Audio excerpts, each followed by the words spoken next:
So let us begin our today's session on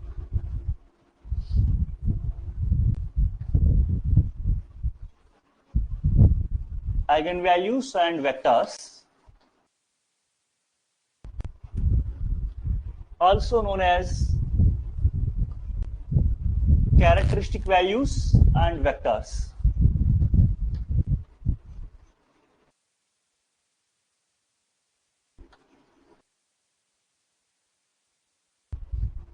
So I think this concept is known to majority of the students. I hope so. They have solved similar kind of problems earlier. However, the objective of today's session will be on the definition, some problems, then we go with Cayley-Hamilton theorem and problems based on this.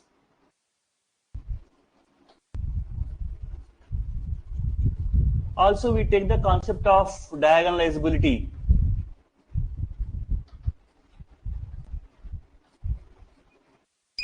And one thing is there, after having the definition of eigenvalues and eigenvectors, we have some properties of eigenvalues and eigenvectors. So for them, I will give the material in Telegram group.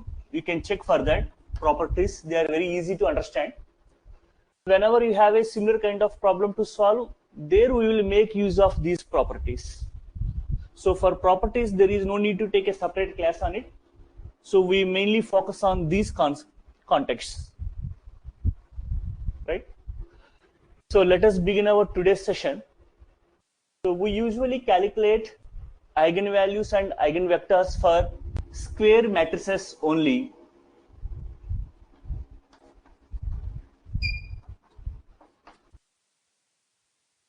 Suppose we have considered a square matrix A of order n, let us say.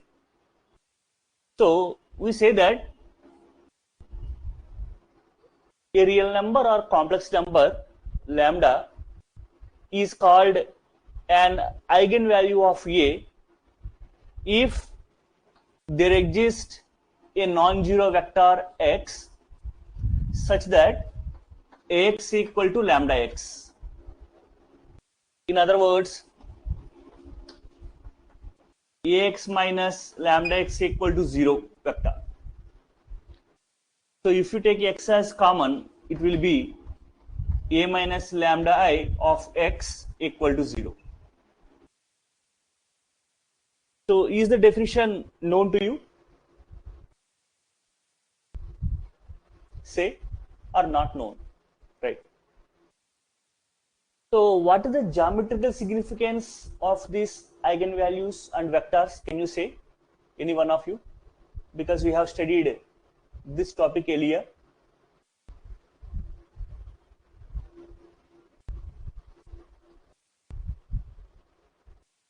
Have you known the geometrical significance or not?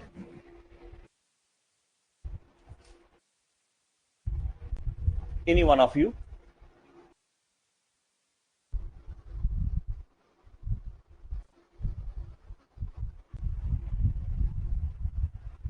All right.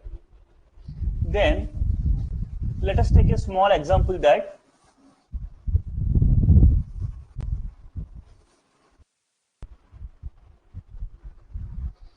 suppose you consider the matrix 5, 4, 1, 2. Let us say this is A. And you take a vector x as 1 minus 1. Now, if you multiply that, what will be the result?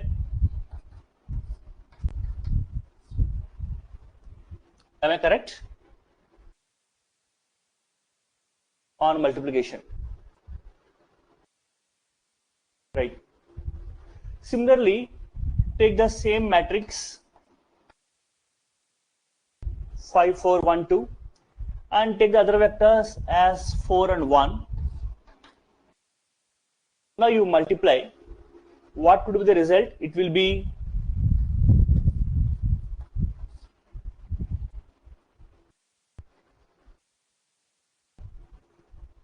So can you check these values?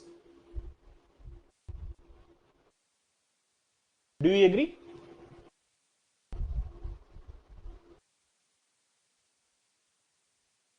Yes or no?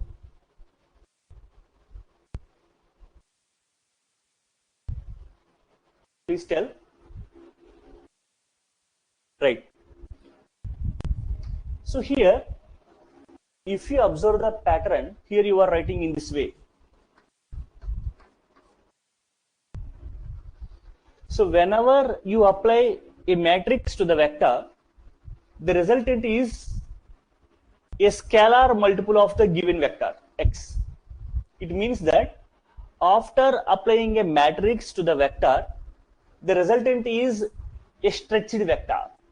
So the matrix stretches the vector x. How much length it is stretching or how much value it is stretching is nothing but lambda. Is it clear now? The significance. So if you draw a small graph, it will come like this. Suppose this is my vector x corresponding to the matrix A. Now what happens? X equal to lambda x means this vector will be stretched lambda times.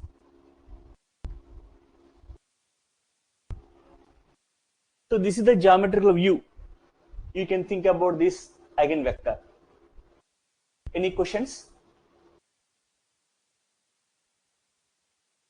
Say. So is this concept known to you or not? Eigenvalue, eigenvector.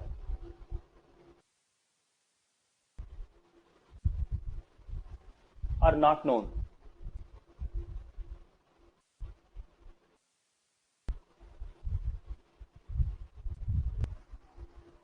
Now,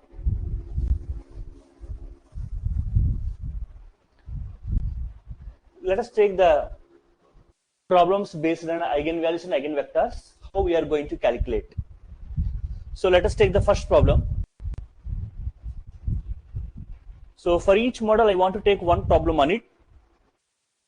So take the matrix 6, minus 2, 2, and then minus 2, 3, minus 1, and 2, minus 1, 3.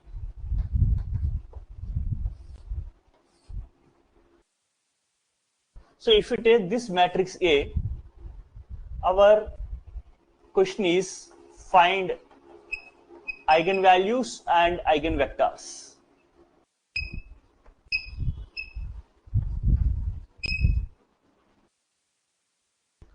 So in order to evaluate eigenvalues and vectors, we need to consider the characteristic equation determinant of A minus lambda I equal to 0.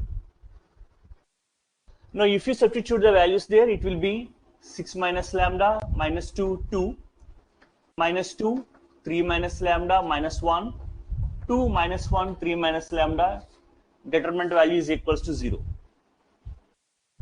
So whenever we consider a square matrix of order n, the respective characteristic equation will be of degree n. So here you have taken a 3 by 3 matrix. So on simplification, you will get an equation in terms of lambda of degree 3. Now, usually the roots of the characteristic equations are called eigenvalues, and we deal with real numbers usually. However, if the characteristic equation has complex roots, we will take the complex eigenvalues and corresponding complex eigenvectors. But usually problems are posed on real eigenvalues and corresponding real eigenvectors.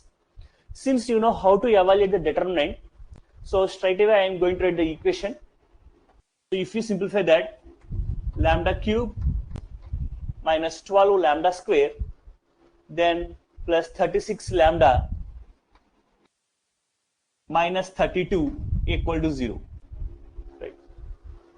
Do you know how to evaluate the roots of this polynomial equation? Are any doubts or questions with regard to finding the roots of this equation? To anyone? If you have a doubt, let us go with the evaluation of roots. Otherwise, I will go to the next level. Right. Then, if you calculate the roots, they will come as lambda minus 2, lambda minus 2, and lambda minus 8 equal to 0. So one interesting thing here is, usually the roots may repeat or distinct. Here one root is repeated, which is 2, and other one is 8, which is a distinct one. You have both the cases, and sometimes root will be 0 also. That is also possible. Now, substituting the respective eigenvalue lambda in this one, we are going to find the respective eigenvectors. Since it is a 3 by 3 matrix, we should have 3 eigenvalues. They are nothing but 2, 2, and 8. And how to evaluate? The eigenvector corresponding to lambda is equal to 2 is given by, or will be determined by, a minus 2i of x equal to 0. So here we are considering a homogeneous system, and we will solve it using the previous method, how we solve a homogeneous system. And the respective solution is nothing but our respective eigenvector or characteristic vector. Also, eigenvectors have different names like latent vectors, spectral values, or spectral vectors, etc. But usually the terms what we are using is characteristic values or eigenvalues, characteristic vectors or eigenvectors. And here in this one, x is any variable matrix. So usually you can take x, y, z or x1, x2, x3. That is up to your choice. So here in place of lambda you are substituting 2. So the respective one will be 4 minus 2, 2, minus 2, 1, minus 1, 2, minus 1, 1 of x means I will take x, y, z here. 0 stands for 0 vector. Now after applying row operations, we will evaluate this homogeneous system. And let us apply the row operations to reduce into echelon form.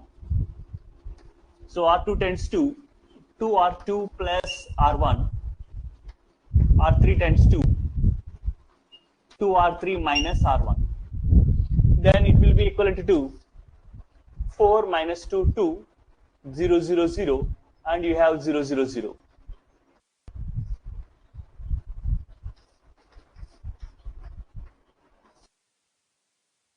Then from this, how we are going to determine the solution?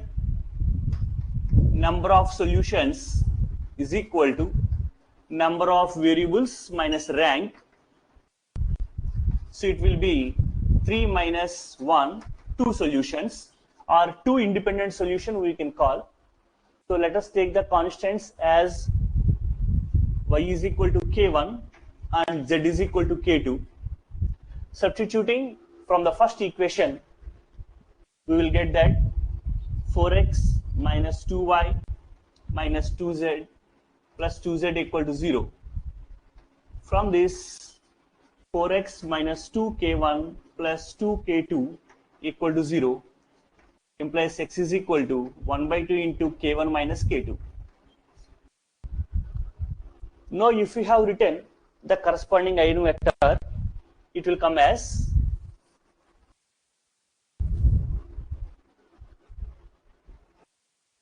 so x, y, z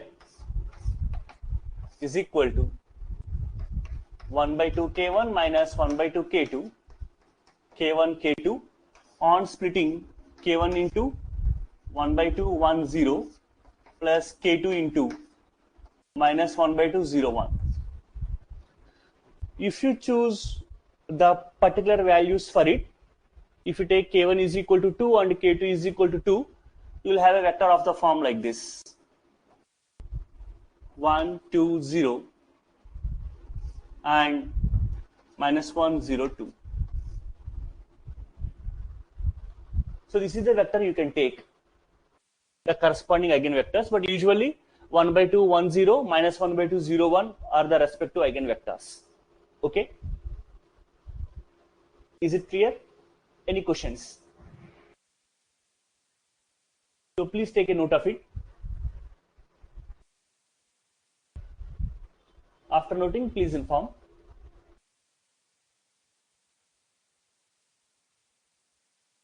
I think you have known this procedure, how to evaluate the eigenvalues and eigenvectors. You come across similar kind of problems earlier. I hope so. So it will be just like a revision for you. The revision of the procedure, what you did earlier. Am I correct?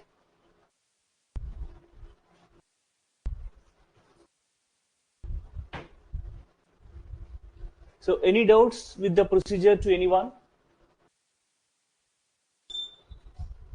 Please tell.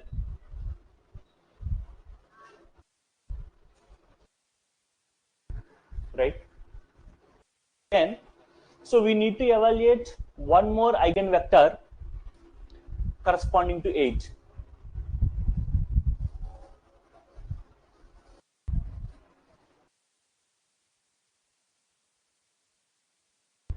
So if you have taken lambda is equal to 8, from this you have minus 2, minus 2, 2, minus 2,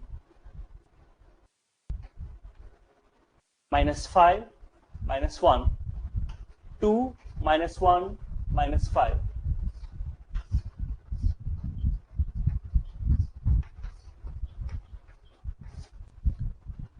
So we apply the operations as R2 tends to R2 minus R1 and R3 tends to R3 plus R1.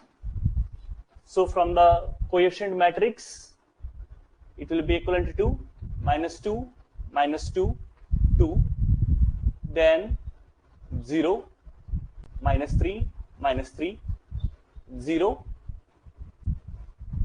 minus 3, minus 3. Again, we perform the operation as, we can do like this, R3 tends to R3 minus R2, R2 tends to minus 1 by 3 R2, R1 tends to minus 1 by 2 R1. So for computational convenience, I am applying the operations like so. So you will have 1, 1, minus 1, 0, 1, 1, 0, 0, 0. So from this rank of the matrix equal to 2, now we evaluate the corresponding eigenvector. So number of solutions is equal to number of variables 3 minus rank 2, so one solution. Let us take that z is equal to k, a constant. So from that you have y plus z equal to 0 implies y is equal to minus k, and from the first you have x plus y minus z equal to 0 implies x plus k, sorry, x minus k equal to 0 implies x is equal to 2k. So if you have written, so we have two roots on 2, so I will give the answer. Wait a moment. So x is equal to 2k, so the corresponding vector is nothing but 2 minus 1, 1. So total we will have 3 vectors, 1, 2, 3. That's it. So please take a note of it. Then we will discuss about the rank. If the roots are repeated, what happens?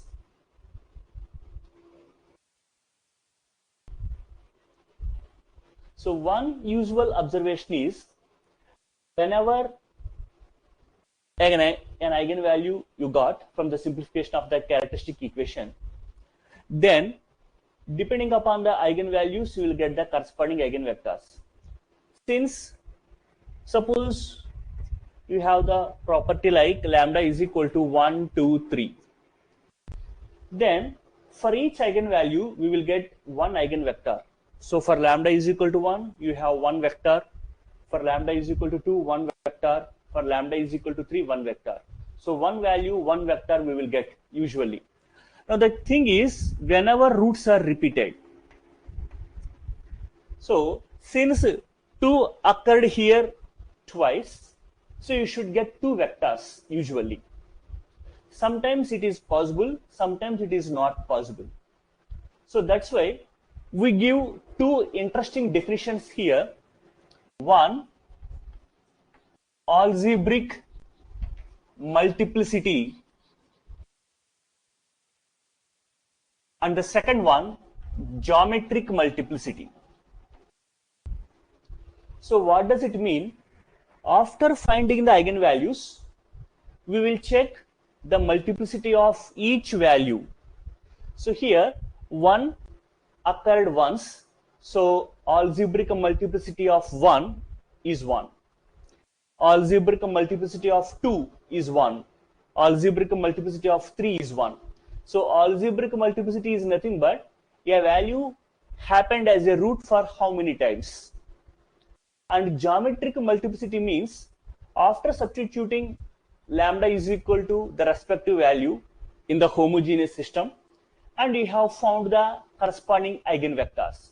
So how many vectors you found is called the geometric multiplicity. So in the previous problem, geometric multiplicity of 2 is 2. And geometric multiplicity of 8 is 1. Because on the substitution of 8, I got 1 vector. On the substitution of 2, I got 2 vectors. Right? So usually, whenever a root is repeated, that many number of vectors we will find. But it is not always true. Suppose a root is repeated, but there is no guarantee that that much number of vectors you will get. Clear? Is it clear or any questions?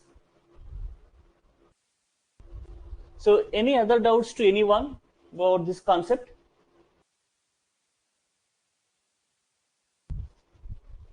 If you are clear, I want to take the other.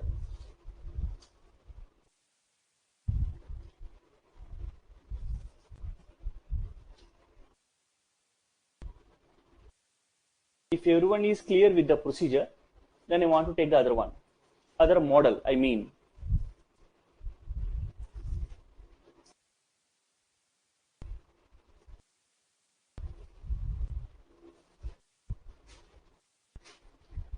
Shall I proceed then?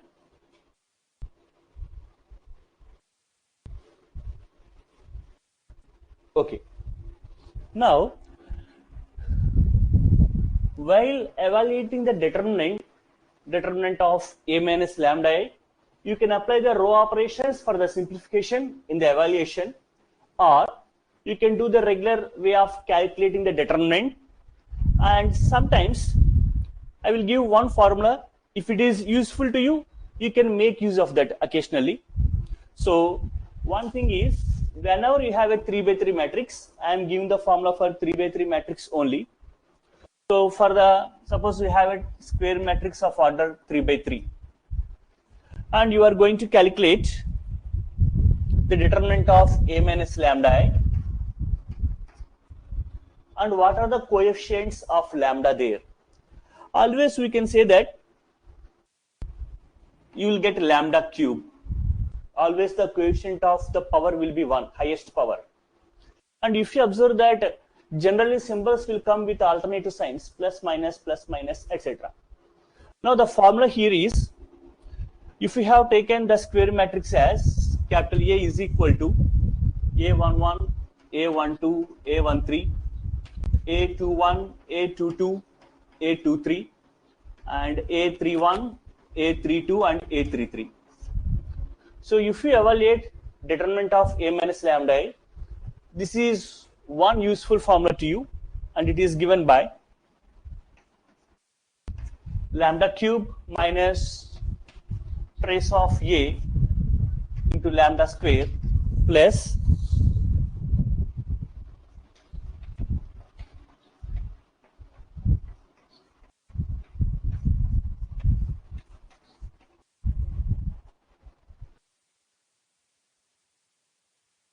this is the formula, lambda cube minus trace of A into lambda square. So A11, A22, A33 indicates the cofactors of the diagonal elements into lambda plus determinant of A. Yeah, plus minus, yes. we will take like that, minus determinant of A. That's it. This is the formula. So you can check for whether it is right or wrong. So let us take the previous problem, what you did earlier. So just give me a moment. This is the problem we did, 6 minus 2, 2. Then you have minus 2, 3, minus 1, and you have 2, minus 1, 3. This is the problem just we did right now. Am I correct?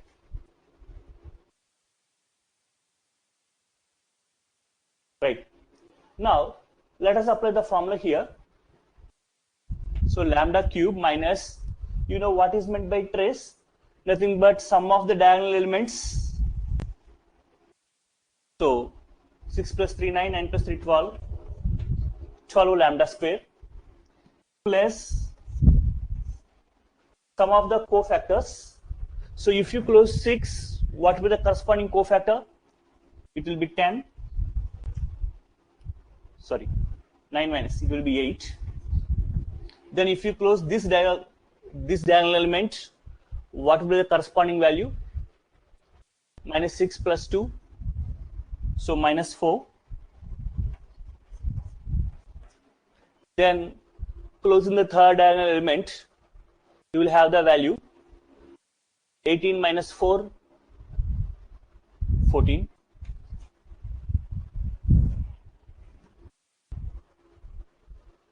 Am I correct in writing that values?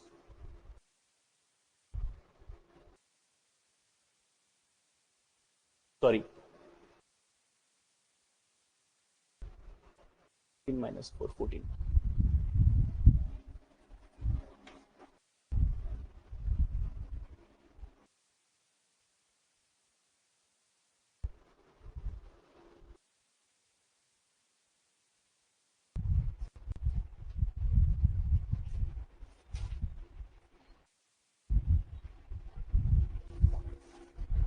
Please check, and you can evaluate the debt also.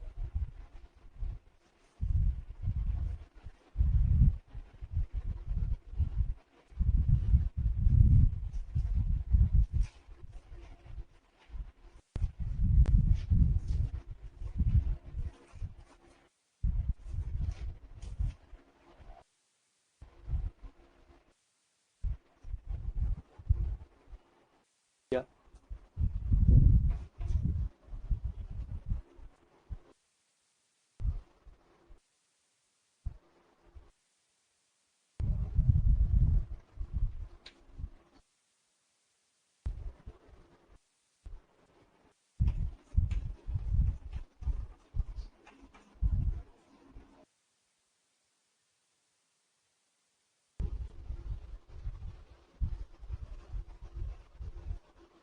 So you accept with the formula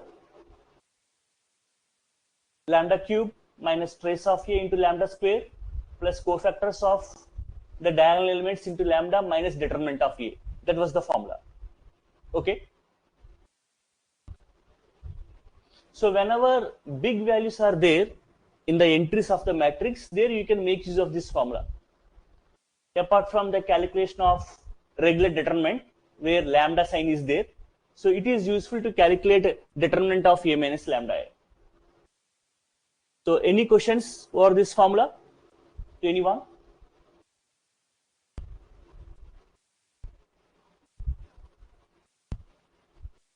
So please take a note of that.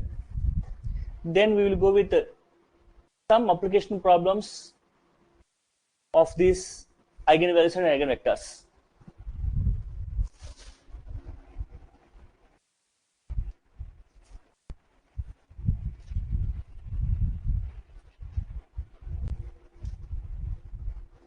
Right.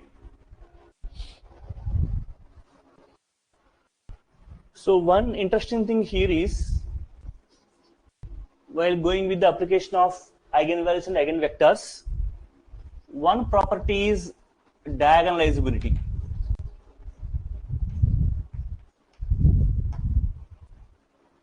And second one is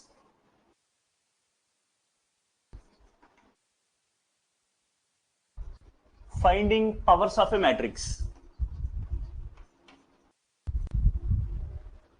So these are some applications with regard to this eigenvalues and eigenvectors. So what is meant by diagonalizability? So for this, we need to know the definition of similar matrix. Suppose you have considered two square matrices of same order.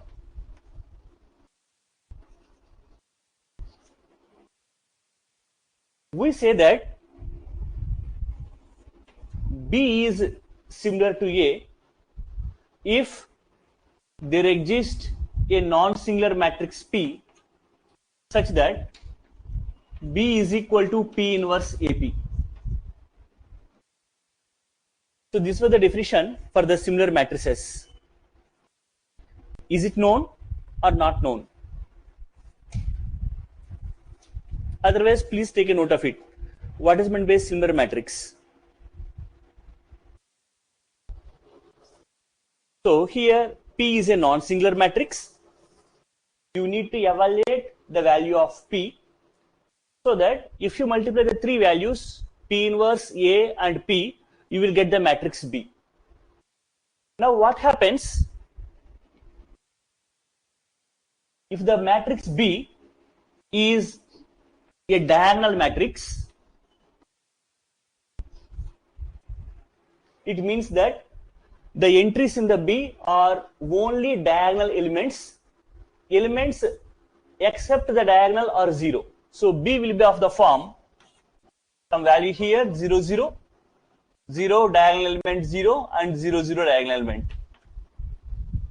So if B is in this pattern, then we say that A is diagonalizable.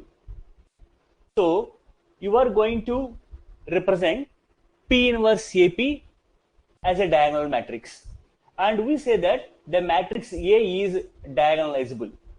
So in a simple nutshell, the concept of diagonalizability is very simple. Suppose I have given a square matrix A to you. So after finding eigenvalues and eigenvectors, we are going to find a non-singular matrix P such that if you multiply the three values P inverse A and P, the resultant is nothing but a diagonal matrix.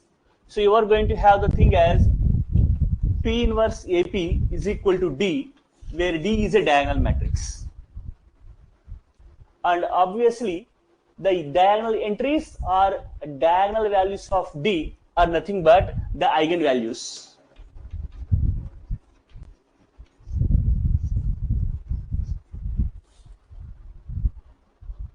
So the diagonal elements of D are nothing but the eigenvalues of A. Okay. So what is the advantage of this is this expression is used to evaluate the powers of A. If you want to calculate A square, A cube, A power 4, etc., this expression is useful from the properties of the equation. So we simply say that A power n is equal to P D power n P inverse. So if you want to calculate A power 8, it is nothing but P D power 8 P inverse. So D power 8 is nothing but you are simply taking the power 8 of the diagonal entries. That's it. Okay. Is it clear to you? Any questions?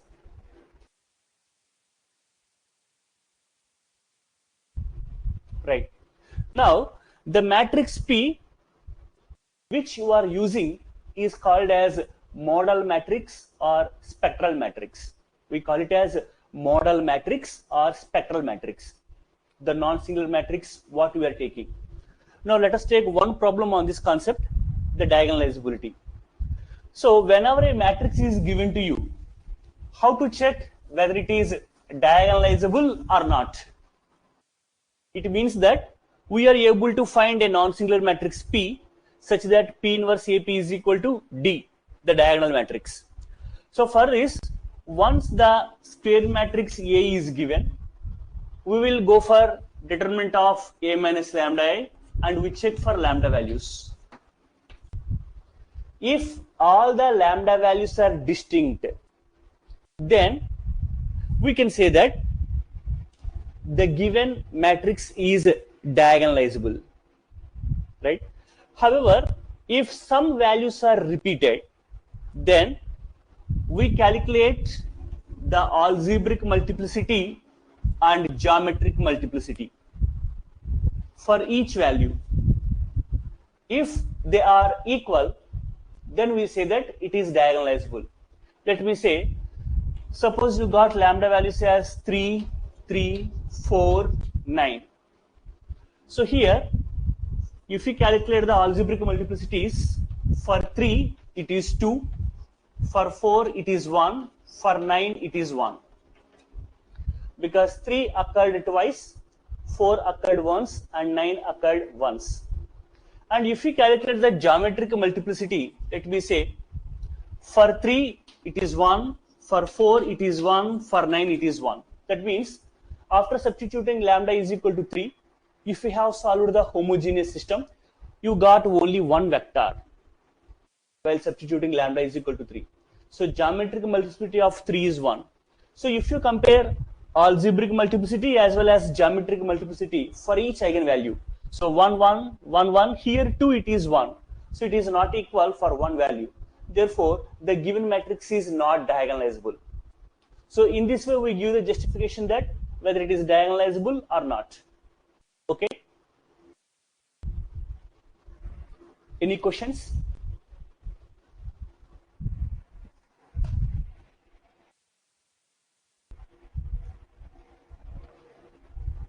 Right. Now let us take a small problem.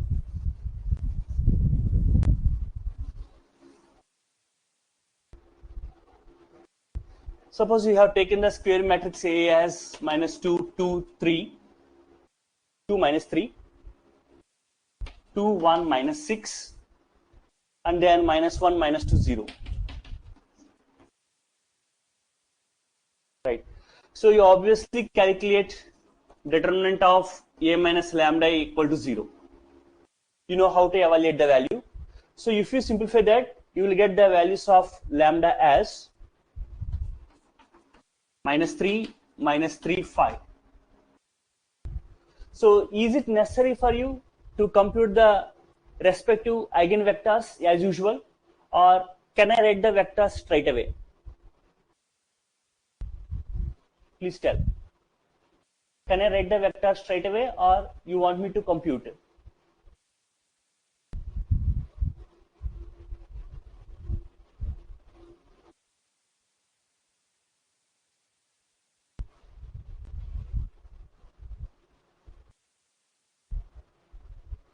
Right? So I will say that for lambda is equal to 5, you will get the vector as 1, 2, minus 1. So for lambda is equal to minus 3, the respective vectors you are going to take, we are going to get as 2, minus 1, 0 is one vector, and the other vector is nothing but 3, 0, 1.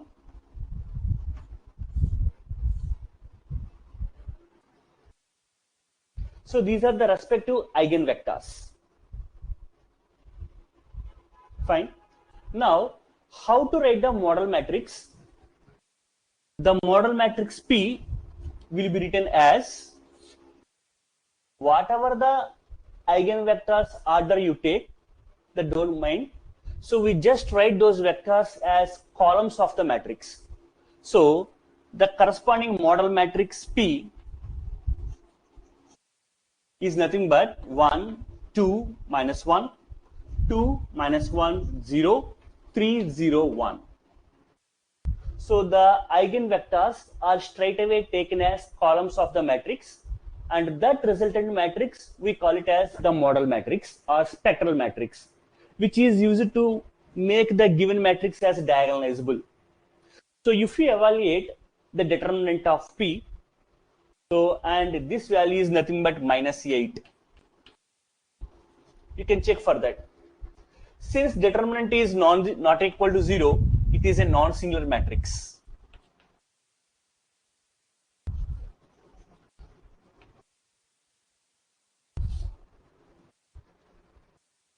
Now what happens? We need to calculate P inverse.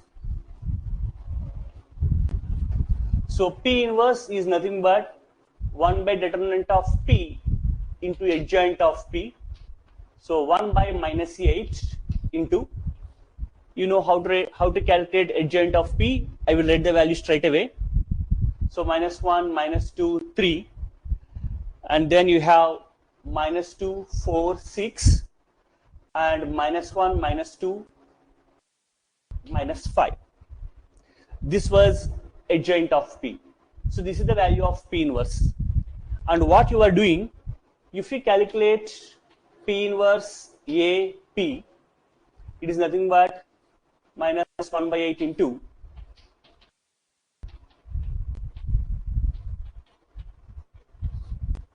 and this is the given matrix.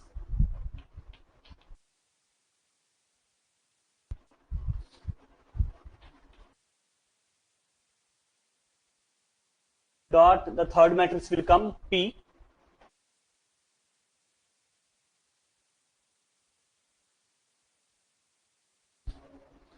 So if you multiply all the three matrices and divide with this 8, then you will get the respective value as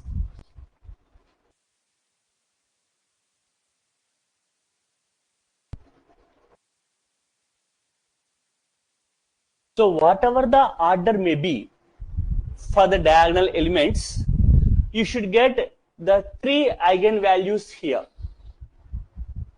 So depending upon the order you will write that corresponding value you will take here. So this you can simply write it as diag 5 minus 3 minus 3. So it is a diagonal matrix whose diagonal entries are nothing but 5 minus 3 minus 3. So this is the way to solve the problem. Now the interesting thing here is the entire procedure takes nearly 25 minutes or 20 minutes if you are a fast calculator, because you need to evaluate determinant of A minus lambda A, you need to calculate the values, lambda values, and you are going to find the corresponding vectors. Then you need to evaluate P inverse, and then you need to multiply the three things P inverse A and P, and the result must come in the form as the diagonal matrix. So hardly it will take 20 to 25 minutes. So do you accept? So this is the usual way of solving a problem. That's it. So it takes the computational practice. How much good you are in the calculation part, then definitely you will win. That's it. So this is the approach. Now the question here is, if I have given the question as calculate the value of A power 4, then using the notation, it is nothing but A power 4 is equal to P D power 4 P inverse. So P is nothing but our matrix 1, 2, 3, 2, minus 1, 0, minus 1, 0, 1. D power 4 is nothing but 5 power 4, 0, 0, 0, minus 3 whole power 4, 0, 0, 0, minus 3 whole power 4. And P inverse, the matrix what you got. So minus 1, minus 2, 3, minus 2, 4, 6, minus 1, minus 2, 5, minus 5. And 1 by 8 will come in this place. So in this way, we will calculate higher powers of A power 4, A power 5, A power 8, etc., etc. Okay.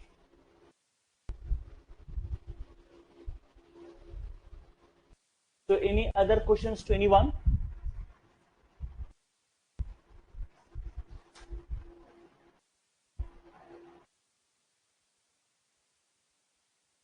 If so, please tell.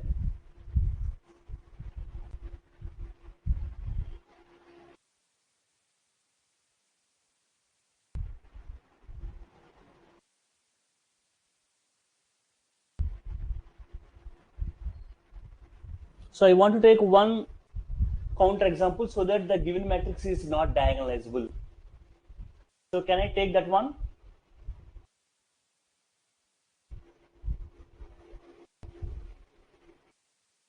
Right.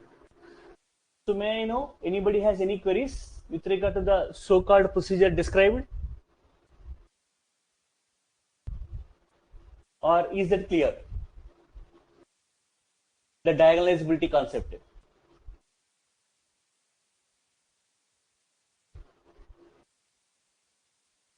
Fine.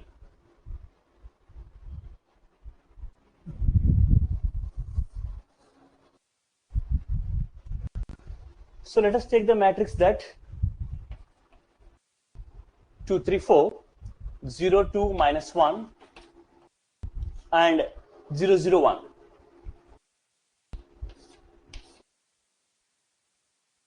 I have taken the triangular matrix because if we have written determinant of a minus lambda I, the lambda values are nothing but the diagonal entries. So if you calculate determinant of a minus lambda I equal to 0, and if we have found the values of lambda, they are nothing but 2, 2, 1. Right? Now, if we have written, let me say, what is the value of a minus lambda I of x? So this is nothing but 2 minus lambda, 3, 4, 0, 2 minus lambda, minus 1, 0, 0, 1 minus lambda. Now, if we have substituted lambda is equal to 2 to find the corresponding eigenvectors, so a minus 2i of x, if you consider, equals to 0, 3, 4, 0, 0, minus 1, and 0, 0, minus 1 of x, y, z. Now what happens for applying the echelon form? Let us take the operation as R3 tends to R3 minus R2. So it is equivalent to 0, 3, 4, 0, 0, minus 1, 0, 0, 0. Now in this case, what is the rank of the matrix? It is nothing but 2. So if we have calculated the number of solutions, is nothing but 3 minus 2, 1 solution. Since one solution you got means you will get only one vector after simplification. Let us take the variable as constant. Let us take y is equal to k a constant. You can take like that. You will find the corresponding vector. Now what happens? The algebraic multiplicity of 2 is 2, but the geometric multiplicity is only 1. Since they are not equal, the given matrix is not diagonalizable. However, if you have substituted 1, you will get only one vector. So for 1, algebraic and geometric multiplicities are equal. For 2, they are not equal. Hence, it is not diagonalizable. So this is the checking condition whether a matrix is diagonalizable or not. Okay.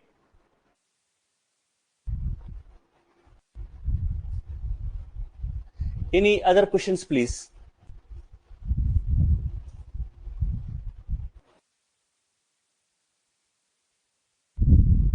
So did you come across similar type of questions earlier, or you are having for the first time? Please tell, so that I will write the full solution on board if you have a doubt in evaluating the values.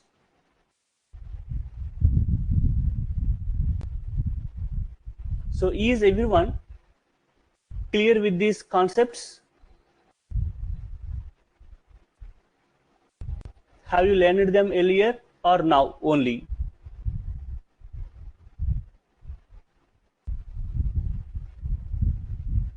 This diagonalizability, finding powers, calculation of eigenvalues and vectors. So do you solve any problems previously?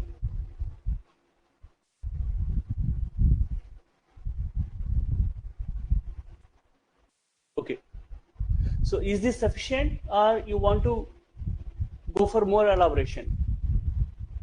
Because I have taken only one example for the calculation of eigenvalues and vectors. Is it enough or not?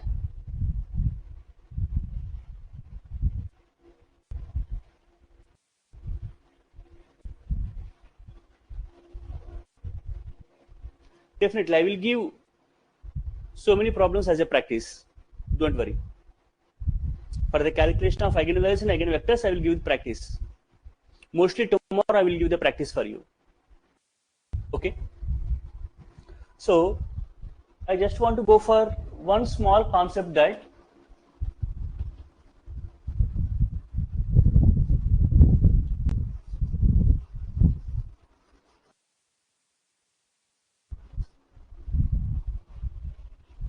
orthogonal reduction. So what is meant by orthogonal reduction? It is simple that whenever a square matrix A is given, using the concept of eigenvalues and vectors, you are finding a non-singular matrix P such that P inverse AP is equal to D. And we are saying that A is diagonalizable.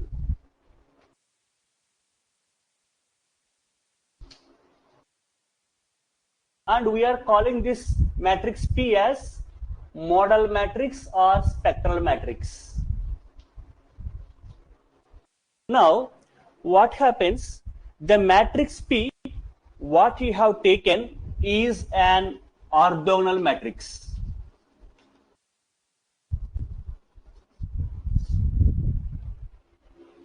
So what is meant by an orthogonal matrix? You know the definition, right? The inverse of the matrix is nothing but its transpose. So P inverse is equal to P transpose. Such type of matrix, we call it as orthogonal matrix. So you can have the form P inverse AP is equal to D, where P is an orthogonal matrix. So we are doing the diagonalization by means of an orthogonal matrix. Is that clear? The concept of orthogonal reduction? Yes or no?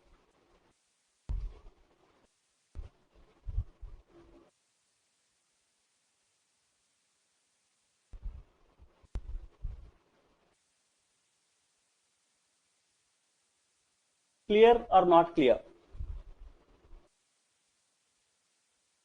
Right. Now, I want to take some problems on it. This orthogonal reduction concept, I will give the brief of it. What we are doing actually.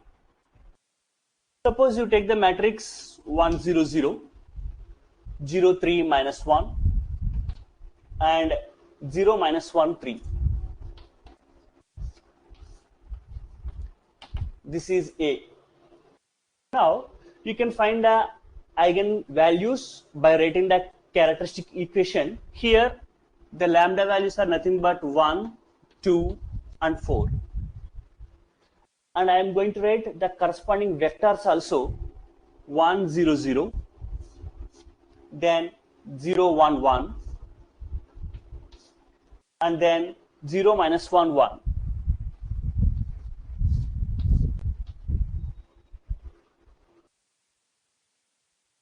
Now, after having these eigenvectors, generally we can observe one interesting thing, that the eigenvectors are linearly independent. So in order to avoid that confusing word, I will say that they are pairwise orthogonal.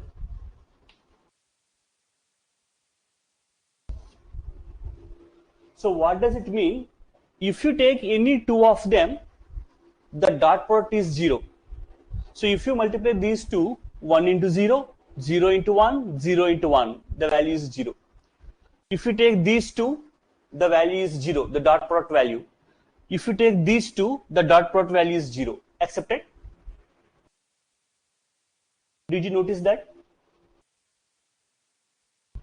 So these are pairwise orthogonal. In other words, you have taken three mutually perpendicular things. Now, we are going to convert them into unit vectors. So if you have learned the vector algebra, whenever a vector is given, how do we find the unit vector? By dividing with its magnitude. Am I correct? You are writing the unit vector, right? So here, for the first one, if you take x1 is equal to 1, 0, 0, we calculate norm x1. It is nothing but square root of 1 square plus 0 square plus 0 square.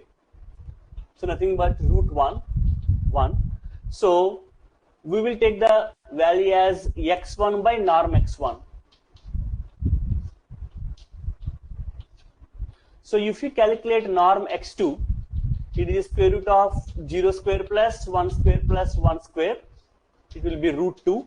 So we take x2 by norm x2.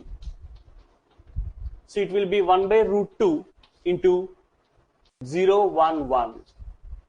Nothing but 0, 1 by root 2, 1 by root 2.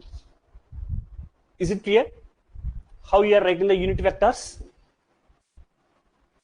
So for each vector we divide with respect to magnitude, we will get the corresponding unit vectors. So these unit vectors are taken as P.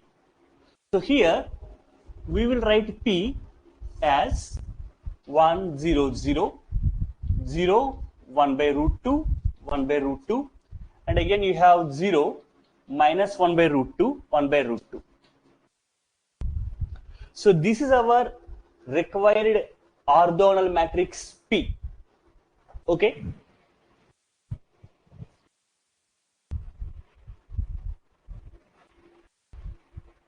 Any questions? Any doubts in finding the unit vector and finding the norm, nothing but the magnitude, and writing P?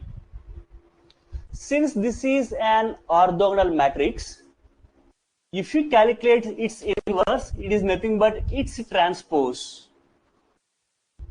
So you will get it as 1, 0, 0, 0, 1 by root 2 minus 1 by root 2, and 0, 1 by root 2, 1 by root 2. And obviously, if you multiply the three values, P transpose A and P, you will get the diagonal matrix with the same diagonal entries 1, 0, 0, 0, 2, 0, 0, 0, 4. Usually we write it as P inverse AP is equal to D. Here we will write it as P transpose AP equal to D. Okay.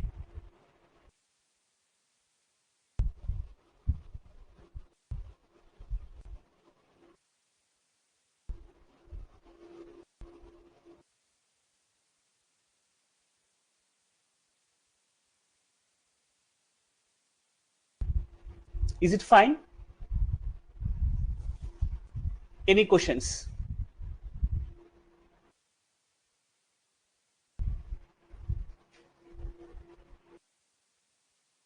Anyone?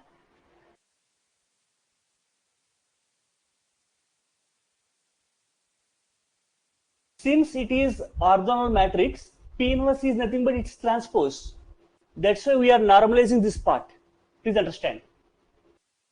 Usually, we need to calculate P inverse.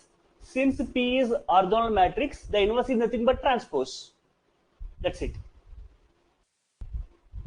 So, for every problem, whenever the matrix A is given, we write P inverse AP is equal to D, where P is usual eigenvector matrix. Here we are considering P in a special manner that it is an orthogonal matrix. So the inverse of P is nothing but its transpose. Okay.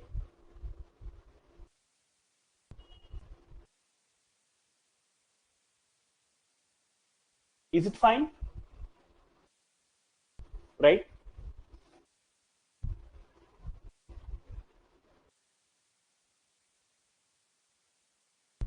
So I just want to give one small illustration over this. Can I erase this part?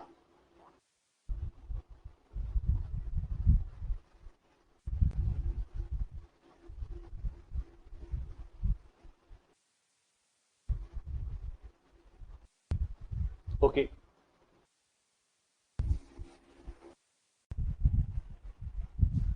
So I will give the respective practice problems to you on this concept.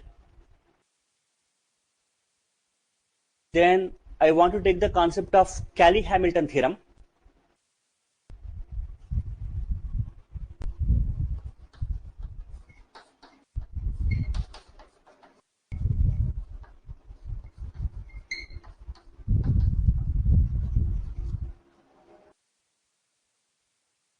So the statement of Cayley-Hamilton theorem is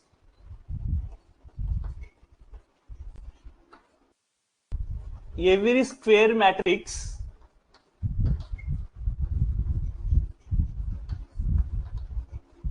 satisfies its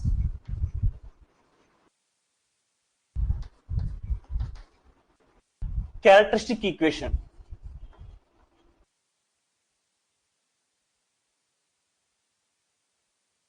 So is this statement known to you? Say.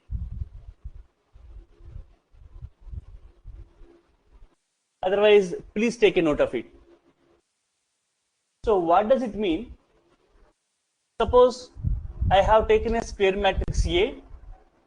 I have calculated its characteristic equation by using determinant of A minus lambda is equal to 0. And the equation happened to be lambda cube minus 12 lambda square plus 36 lambda minus 32 equal to 0. The thing what I have taken earlier. So the statement of the theorem says that the matrix A satisfies this equation. It means that if we have substituted A in place of lambda, it will get satisfied. So A cube minus 12A square plus 36A minus 32I. All these are nothing but the matrices. So you are going to calculate A square, A cube using the matrix value A. So if we have simplified this whole expression, it is nothing but the zero matrix. So if you have taken that A is a 3 by 3 matrix, and let us say that the value lambda cube minus 12 lambda square plus 36 lambda minus 32 equal to 0, then the square matrix A satisfies this equation. It means that if you evaluate this whole expression, the value is nothing but 0. So it is true for every square matrix of any order. Every square matrix of any order, it is true, right? So this is the statement of Cayley-Hamilton theorem. So the advantage of this theorem is it is used to calculate the powers of the matrix. That is one advantage. Another one is it is used to calculate the inverse of the matrix, and it is used to calculate or simplify the expressions.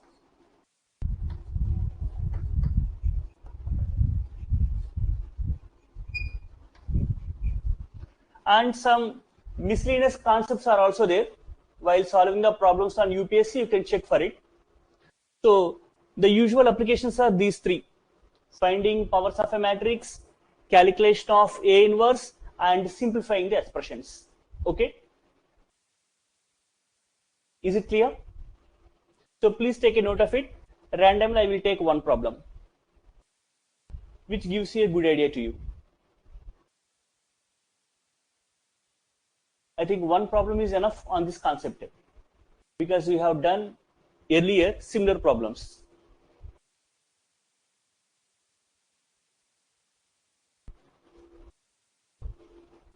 So please note this and give your confirmation, then I will erase this part.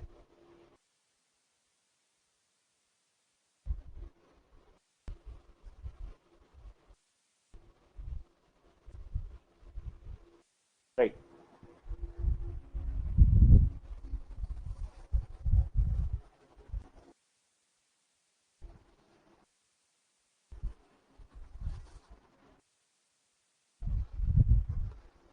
So take the matrix as capital A is equal to 2, 1, 2. 533 minus 1 0 minus 2. Now I will do the two things for it, right? So first of all, I will calculate determinant of a minus lambda I.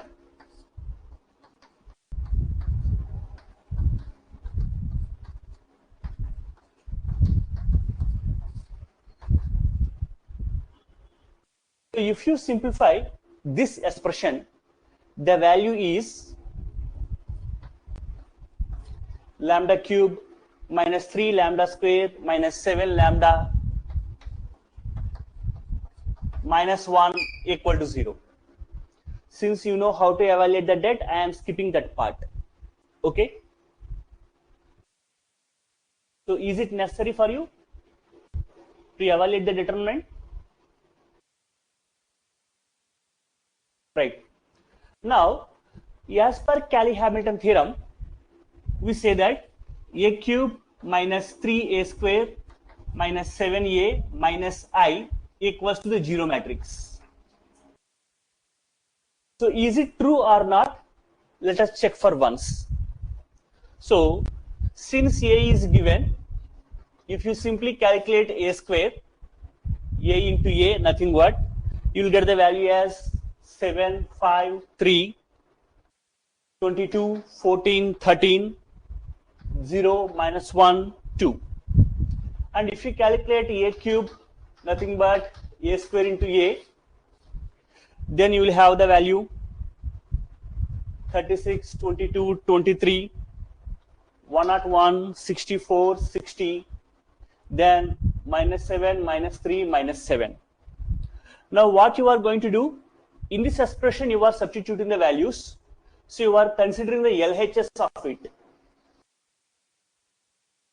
So a cube, 36, 22, 23, 101, 64, 60, minus 7, minus 3, minus 7, minus 3 into a square, 7, 5, 3, 22, 14, 13, 0, minus 1, 2, minus 7a, so minus 7 into 2, 1, 2, 5, 3, 3, minus 1, 0, minus 2, minus I, so minus 1, 0, 0, 0, 1, 0, 0, 0, 1. So if you simplify this expression, then it is nothing but the zero matrix. You can check for that. Provided if my characteristic equation is correct, I should get the zero matrix as it is. So whenever the question is asked that verify Cayley-Hamilton theorem, we should find the characteristic equation first, then as per the terms in the characteristic equation, you need to calculate a square, a cube, etc. Substitute in the LHS, you should get the zero matrix, which is nothing but the RHS. Okay? Is it fine? So this is called verification of Cayley-Hamilton theorem when a particular matrix is given to you. So any questions please to anyone? Right. Now we are going to find the inverse of the matrix using this characteristic equation. So how we are going to find?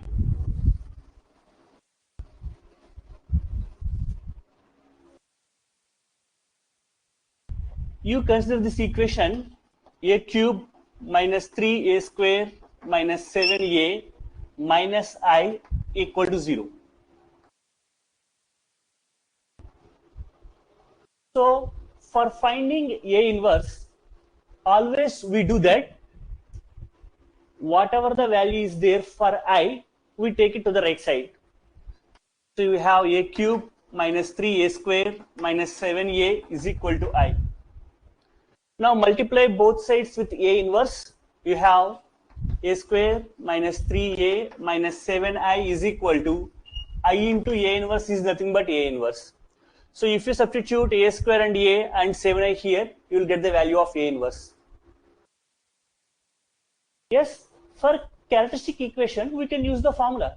That's why I have given the formula earlier to you.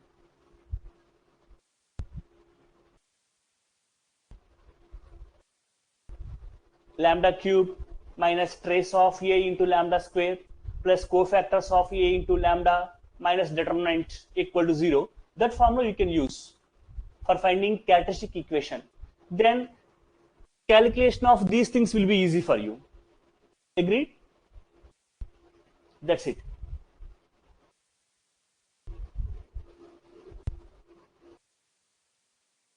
Suppose we have the characteristic equation happen to be, say, a cube minus 7a square plus 14a plus 5i equal to 0. Let me say this is your characteristic equation. So from this what happens? Minus 5i is equal to a cube minus 7a square plus 14a. So if you multiply with both sides a inverse, minus 5a inverse is equal to a square minus 7a plus 14i. So a inverse is nothing but minus 1 by 5 into a square minus 7a plus 14i. So after substituting the values here, you will get the respective matrix of a inverse. That is the way. Clear?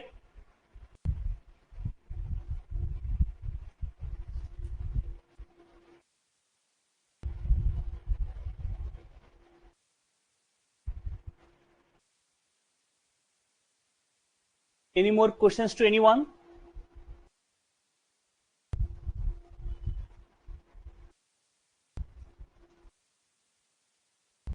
So here I want to stop my discussion. Tomorrow I want to take some problems on this Cayley-Hamilton theorem and probably other properties or problems based on UPSC and eigenvalues and eigenvectors. So in the upcoming session, we will deal with quadratic forms and the methods to solve the quadratic forms.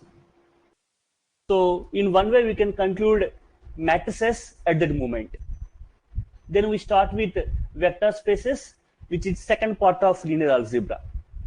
The matrices part is very similar to all of you because we have solved many problems earlier at your study. The only thing is a small recap is needed for you, recapitulation, so that what you learned will be recollected by you because you have done all these problems earlier. I hope so at your study. So whoever didn't do, please take a note of it, then you can solve. So if you want to add something, you can add here. Otherwise, we will wind up our session now and we will meet tomorrow.